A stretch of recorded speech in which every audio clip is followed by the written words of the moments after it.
When I think of the skies over Europe during World War II, one image always comes to mind: the distant thunder of radial engines echoing through the clouds, followed by the roar of machine guns and explosions on the ground. It was the sound of the P-47 Thunderbolt, a machine that at the beginning few believed would become one of the greatest symbols of Allied air power. And ironically, the Luftwaffe itself was one of those that most underestimated this beast of the skies. In the early 1940s, German pilots and engineers were confident. They had legendary fighters like the Messerschmitt Bf-109 and the Focke-Wulf FW-190 at their disposal. Fast, lethal aircraft with excellent performance in close-range combat. The Luftwaffe dominated the European skies, especially during the early stages of the war. The Americans, newly arrived on the European front, were still working to consolidate their air combat doctrine and develop truly competitive aircraft. When the Republic P-47 Thunderbolt made its debut in 1942, many considered it an aberration. It was an enormous aircraft by the standards of its time, heavy, robust, and anything but elegant. Compared to the agile Bf-109, the P-47 looked like a truck with wings. Its 18-cylinder Pratt & Whitney R2800 double wasp radial engine gave it brutal power, but also a colossal weight. The United States Air Force, USAAF itself, had doubts about its real ability to engage German fighters in direct combat. In the opinion of many, the P-47 would be an easy target. Slow to climb, difficult to maneuver, and with limited range. But what no one imagined, not even the German engineers, was that this mountain of metal was about to become one of the greatest threats to the skies of the Reich.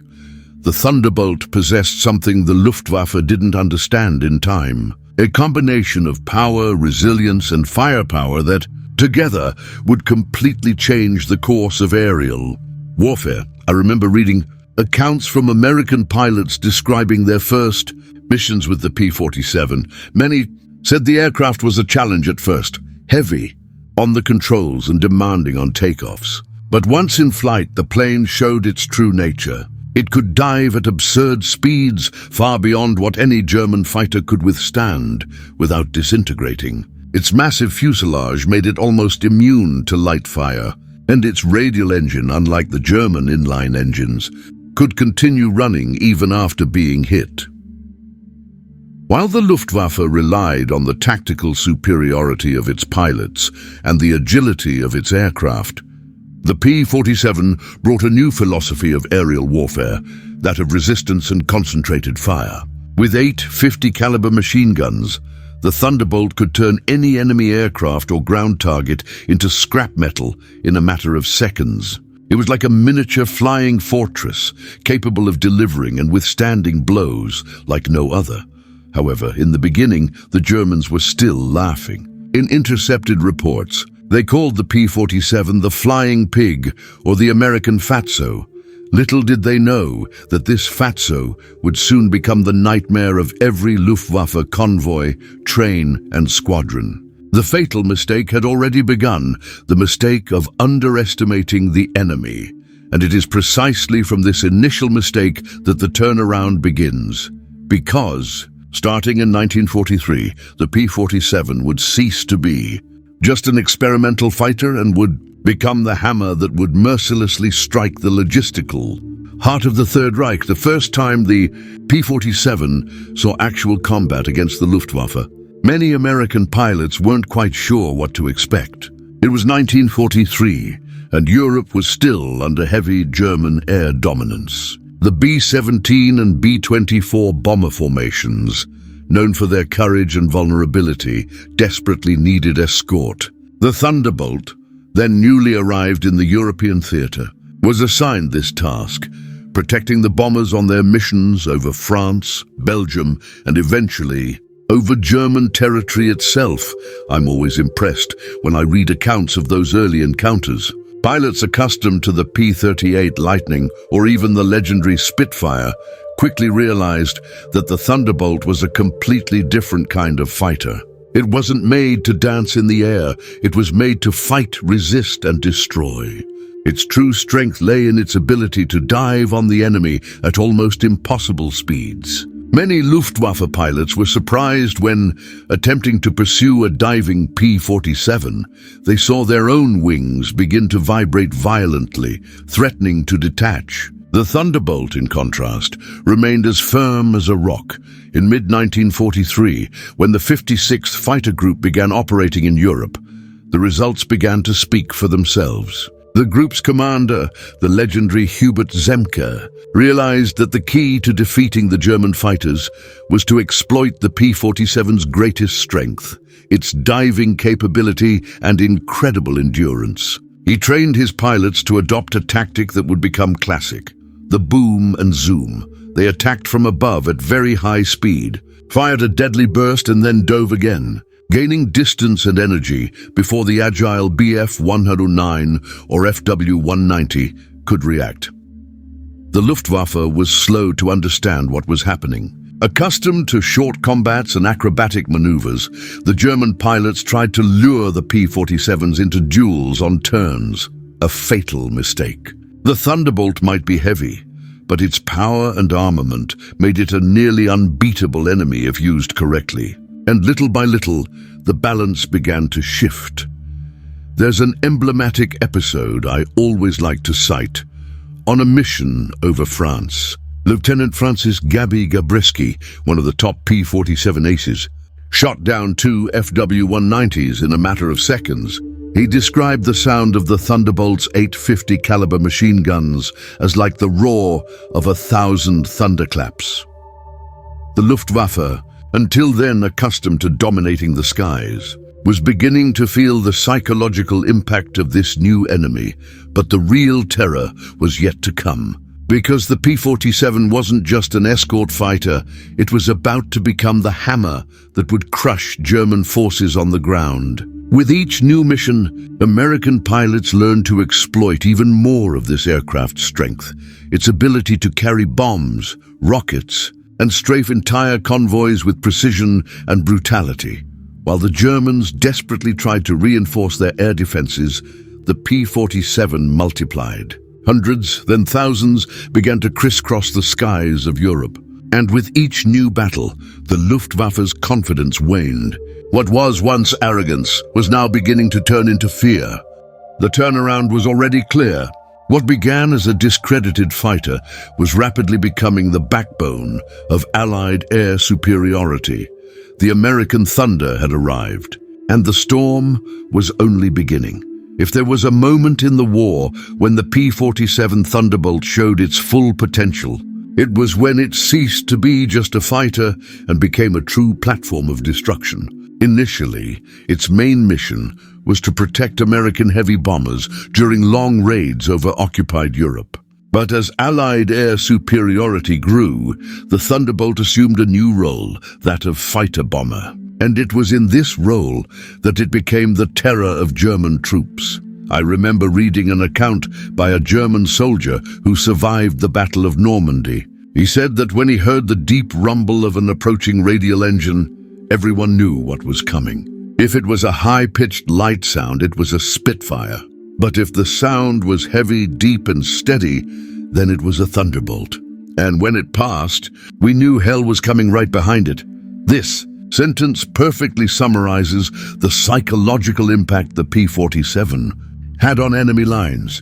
The secret to the Thunderbolt's success in ground attack missions lay in its robustness and payload capacity. It could carry up to 1,100 kilos of pumps, rockets of 127 ms, and it also had 8 50 caliber machine guns. No other American fighter of that era could combine so much armor, resistance, and offensive power in one package. It could dive at high speed over tank convoys, open fire, and escape the range of anti-aircraft artillery virtually unscathed, while the German FW-190s needed to fly at low altitudes to hit specific targets. Risking being shot down, the P-47 could attack from above, diving and escape easily. Its massive fuselage and radial engine made it almost indestructible. There are records of Thunderbolts returning to base with fist-sized holes in their wings and still managing to land safely. The tactical impact of this was immense. The Luftwaffe, already weakened by losses in aerial combat, faced a new problem. Its ground forces were being massacred even before reaching the battlefield. Supply convoys, railway lines, fuel trucks, and armored columns became constant targets. The Allied advance after D-Day in June 1944 was only possible because the P-47 cleared the way, destroying bridges and roads, disrupting any German attempt at reorganization. There was something almost symbolic about this new role for the Thunderbolt. It represented the transition of aerial warfare, from the chivalrous duel between fighters to the absolute dominance of industrial and technological power. While the Luftwaffe tried to fight back with increasingly scarce resources, the P-47 flew in massive numbers, day after day, attacking everything that moved. It was as if the skies had become an extension of the Allied ground artillery, and it wasn't just physical destruction. It was also psychological warfare. German soldiers began calling the P-47 report, abbreviation of fighter bombers, fighter bomber. The mere cry of Jabo Jabo was enough to cause panic and make entire columns abandon their vehicles. For American pilots, flying the Thunderbolt was an experience of absolute power. Many reported that the sound of the radial engine was like a personal thunderclap, a constant reminder that they were piloting something built to dominate. It was a feeling of invulnerability, rare in wartime. And the more the pilots relied on the machine's resilience, the bolder their tactics became. While the Luftwaffe retreated and lost control of the airspace, the P-47 continued its relentless advance. Each successful mission meant not only more destruction for the enemy, but also more confidence for the Allies. And so, step by step, the Thunderbolt transformed into the true Thunderbolt that struck Germany, a symbol of industrial power, engineering, and the determination of an army that was not willing to lose the sky again. When the P-47 began to dominate the skies and devastate ground forces, the Luftwaffe realized too late that it had made a fatal mistake in underestimating it. What had previously seemed like mere heavy and unmaneuverable machines had transformed into voracious hunters, difficult to shoot down and almost impossible to stop. And it was at this point that the darkest phase began for German pilots. During the early years of the war, the Luftwaffe reigned supreme. German aces, many veterans of Spain and the Battle of Britain, amassed dozens of victories. They were trained, experienced, and confident. But from 1943 onwards, the scenario began to change drastically. The training of new pilots was reduced. Fuel was scarce, and factories were being bombed by the very Thunderbolts they had so despised. The German generals tried to fight back. The order was clear: retake control of the airspace at all costs. New tactics were developed, and the Luftwaffe began to bet everything on quick interceptions and ambushes against Allied formations. But there was a problem. The P-47s were always there, flying in large groups, ready to react with fury. I recall an account from a German pilot of Jagdgeschwader 26, who faced the Thunderbolt in 1944. He described how, upon seeing a formation of P-47s approaching, he felt the same as a soldier on the ground facing an artillery bombardment. The deep sound of the engines, the metallic glint of the wings, and the white trail of dives were the harbinger of destruction. He said they came from the sun, dove in, shot, and disappeared. There was no time to react. It was like facing thunder itself. The Luftwaffe tried to adapt. It launched improved versions of the Focke-Wulf FW-190 and the Messerschmitt Bf-109, more powerful and armed with cannons capable of shooting down heavy bombers. But these planes, although deadly in experienced hands, could no longer operate freely. The simple act of taking off became a risk as P-47s patrolled enemy air bases, attacking runways and hangars. German air power, once offensive, had become defensive, and in aerial warfare, that is practically a death sentence. Another desperate attempt was the use of jet aircraft, such as the Messerschmitt Me 262. It was a revolutionary weapon, and the Luftwaffe placed its last hopes in it. But the problem wasn't just technological, it was logistical. There was a shortage of pilots, fuel, and time. While the Me-262s were still in testing or in limited numbers, thousands of P-47s were already crisscrossing the skies on daily missions, cutting supply lines and destroying any resistance. From a psychological standpoint, the change was devastating. Previously, German pilots believed that skill alone was enough to win, that individual talent was the essence of victory in the air. But the P-47 showed that the war had changed. Now what prevailed was industrial power, mass production, and collective doctrine. The Luftwaffe faced not just pilots, but an entire war machine fueled by the American economy. From 1944 onwards, reports of desertions and demoralization among German air crews began to emerge. Many knew that flying was no longer an act of heroism, but suicide. The P-47 was everywhere, in the skies, over the fields, on the roads, above bombed cities. The American Thunder had become ubiquitous, and fear had acquired a sound, a name, and a familiar metallic form. It was at this point that the Luftwaffe lost more than just planes. It lost its psychological dominance of the skies, something that had previously made it invincible.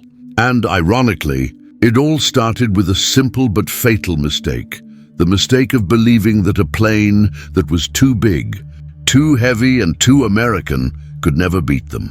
When I look at the unfolding of World War II, I realize that few aircraft had such a decisive impact as the P-47 Thunderbolt. It wasn't just a piece on the board.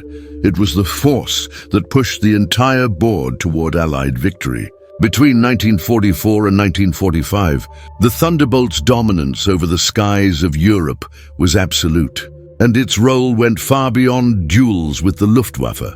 It literally paved the way for the ground advance that would liberate the continent. After D-Day in June 1944, the nature of the war changed. The Allies were no longer fighting merely for control of the air, but for the total destruction of German infrastructure. And that's when the P-47 shone almost unparalleled. It became the hammer that crushed everything that sustained the Third Reich's war effort. Railways, bridges, tank columns, supply convoys, communication lines. Nothing was safe when the deep sound of its engines echoed across the horizon. I remember a striking fact. Between D-Day and the end of 1944 alone, the P-47 was responsible for the destruction of more than 86,000 enemy vehicles, including tanks, trucks, and locomotives. It's a number that defies imagination. And what's most surprising is that these attacks were carried out at very low altitudes, with pilots facing constant anti-aircraft fire. The Thunderbolt's resilience was such that many pilots returned to base with dozens of holes in their fuselage and still managed to land safely. The success of the P-47 was not only due to its strength, but also to its versatility. It could be adapted for virtually any mission: fighter, escort, reconnaissance, and ground attack. With external fuel tanks, its range increased dramatically, allowing it to escort bombers to the heart of Germany and still have time to attack targets on the way back. This long-range capability was essential to the success of the air campaigns over Berlin, Leipzig, and other German industrial cities. And there's one aspect that I personally find fascinating: the relationship between the pilots and the Thunderbolt. Many said that flying the P-47 was like riding a metal bull. It demanded respect, but if handled well, rewarded with unparalleled power and safety. It was an aircraft that forgave mistakes and protected its pilot. In a war where a small slip could be fatal, that confidence made all the difference. The Luftwaffe, already weakened and disorganized, simply couldn't react. Its bases were constantly attacked even before it could launch its fighters. The skies, which once belonged to Germany, were now dominated by thousands of Thunderbolts and Mustangs patrolling tirelessly. It was the beginning of the end, and the P-47 was at the center of this turning point. Historians often say that the P-51 Mustang won the war in the skies, and there's truth to that. But the P-47 was the one that paved the way, crushing resistance and ensuring that bombers and troops could advance safely. It was the symbol of Allied brute force, a combination of industrial power, technology, and courage that the Luftwaffe never managed to match. There was a moment in 1945 that, for me, perfectly symbolizes this transition. During the final Allied offensive, the Thunderbolts flew over Germany virtually unopposed. The skies, once deadly and contested, now belonged to them. It was the triumph of engineering and persistence over arrogance and underestimation. The sound of the Pratt & Whitney engine was no longer just the roar of a fighter jet. It was the echo of approaching victory. And with each mission accomplished, each train destroyed, each bridge in flames, the Thunderbolt sent a clear message. The skies of Europe would never again be German. If there's one thing that truly transforms a machine into a legend, it's the men who fly it. And in the case of the P-47 Thunderbolt, it was the pilots who unlocked the full potential of this colossal machine. When I read or hear their accounts, I feel as if I can hear the roar of the engines through the clouds and the clinking of the machine gun cartridges falling on the wind. The Thunderbolt wasn't just an airplane. It was an extension of these men's will, and together, they wrote one of the most powerful pages in military aviation. One of the names that always comes to mind is Francis Gaby Gabreski, one of the greatest American aces of World War II. Gabreski mastered the P-47 like few others. He knew how to exploit every advantage, the dive capability, the engine power, and the almost superhuman resilience of the aircraft. In an interview years later, Gabreski said the P-47 was a pilot's best friend. It could save you from almost anything, even your own mistakes. This phrase sums up what Thunderbolt represented. Confidence. Another legendary name is that of Robert S. Johnson, who starred in one of the most incredible episodes of the war. During a mission, his P-47 was hit by enemy fire and strafed by a Focke-Wulf FW-190. The plane was riddled with bullets. Part of the canopy was destroyed, and yet Johnson managed to return to base. When the mechanics counted the holes, there were more than 200, and the engine was still running. It's almost unbelievable, but that was the Thunderbolt, a tank with wings, a metal angel that refused to fall. I also cannot fail to mention Hubert Zemke, the visionary commander of the 56th Fighter Group. Known as Zemke's Wolfpack, he was one of the first to understand that the secret to victory lay not in trying to make the P-47 a light fighter, but in using its strength and speed in dives to dominate the enemy. His leadership transformed that squadron into one of the most efficient fighter units of the war. Under his command, the pilots shot down hundreds of German aircraft, and the name Wolfpack became synonymous with destruction for the Luftwaffe. But not all heroes were aces with dozens of victories. Many were young pilots, some under 20, who learned to fly and fight almost simultaneously. There are moving accounts of pilots who, even amidst tension and fear, were captivated by the power of the machine they piloted. One of them wrote in his diary, "When the P-47 takes off, you feel the ground shake. It's as if the world itself knows that something big is about to happen." These men, coming from farms, small towns, and simple families, found in the Thunderbolt a tool for something greater. They were not just fighting the enemy. They represented the strength of a country and an ideal. The deep rumble of the engines echoed not only over the fields of France or Germany, but also over the American factories that produced them, over the work of thousands of hands that built each rivet and each wing. When I think of those pilots, I realize that the true power of the P-47 lay not only in its engineering, but in the almost spiritual bond between man and machine. It was a relationship of mutual trust. The pilot protected the plane, and the plane protected the pilot. Together, they became the thunder that swept across the skies of Europe. And it was thanks to these heroes that the P-47 Thunderbolt became not just a victorious aircraft, it became a legend.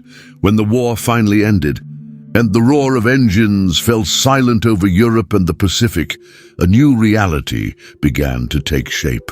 The aircraft that had dominated the skies, once feared and glorified, were gradually replaced, dismantled, or forgotten. But the P-47 Thunderbolt, it did not disappear. It left such a deep mark on aviation history that, even decades later, its echo still resonates like distant thunder.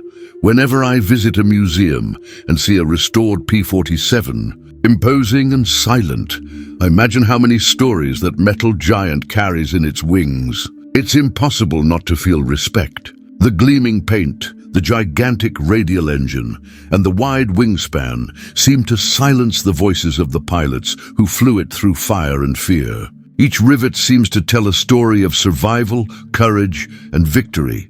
After the war, the Thunderbolt continued to serve in various air forces around the world. It was used by countries in Latin America, Europe, and even Asia. In Brazil, the P-47 played a notable role. The Brazilian Air Force operated dozens of them at the end of the war and in the following years, keeping alive the aircraft's reputation as a symbol of power and resilience. It became a transitional aircraft between the era of piston engine fighters and the emergence of the first jets. But the Thunderbolt's true legacy goes beyond its military career. It symbolized a turning point in the history of aerial warfare, the moment when technology, industrial production, and large-scale strategy overcame the myth of the duel between aces. Before the P-47, it was believed that the war in the skies was decided by the individual skill of the pilot. After it became clear that air dominance depended on much more, on logistics, engineering, and above all, the ability to learn and adapt. From a technical standpoint, the Thunderbolt was a masterclass in engineering. Its Pratt & Whitney R2800 engine served as the basis for several other legendary aircraft, such as the F-4U Corsair and the P-61 Black Widow.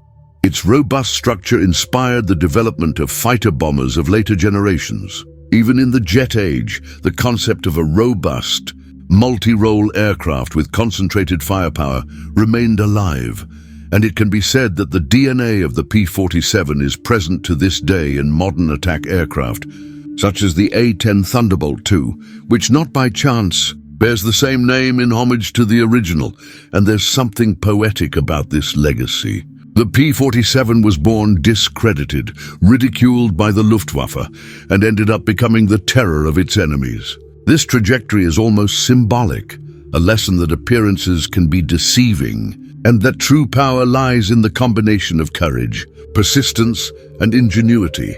Today, more than 80 years later, P-47s are still flying at historic events, roaring in air shows and thrilling crowds. The sound of the radial engine is still capable of making the ground tremble and the heart race. It's as if, for a brief moment, the past comes back to life, and that thunder that echoed over Europe is reborn in the present.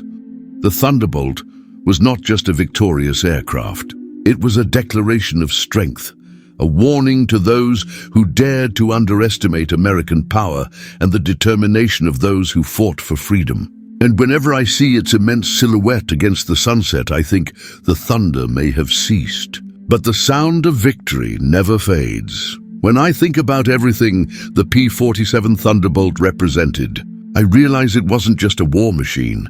It was a symbol of overcoming adversity. Every bolt, every rivet, and every burst of machine gun fire told a story about what happens when you face the impossible with courage and determination. It was born discredited, ridiculed by enemies and even allies. But in the end, it was the one that roared the loudest in the skies of Europe.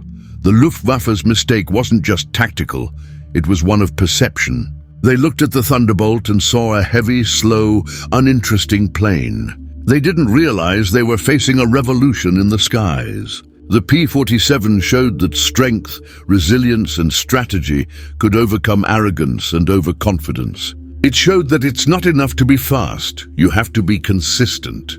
That it's not enough to attack, you have to withstand the counterattack, and perhaps that's why the Thunderbolt still inspires so much admiration. It's a portrait of a time when men and machines united for a greater purpose. Young pilots facing fear and the unknown discovered that inside that steel cockpit, they weren't just fighting the enemy, they were fighting for survival, for freedom, for the future.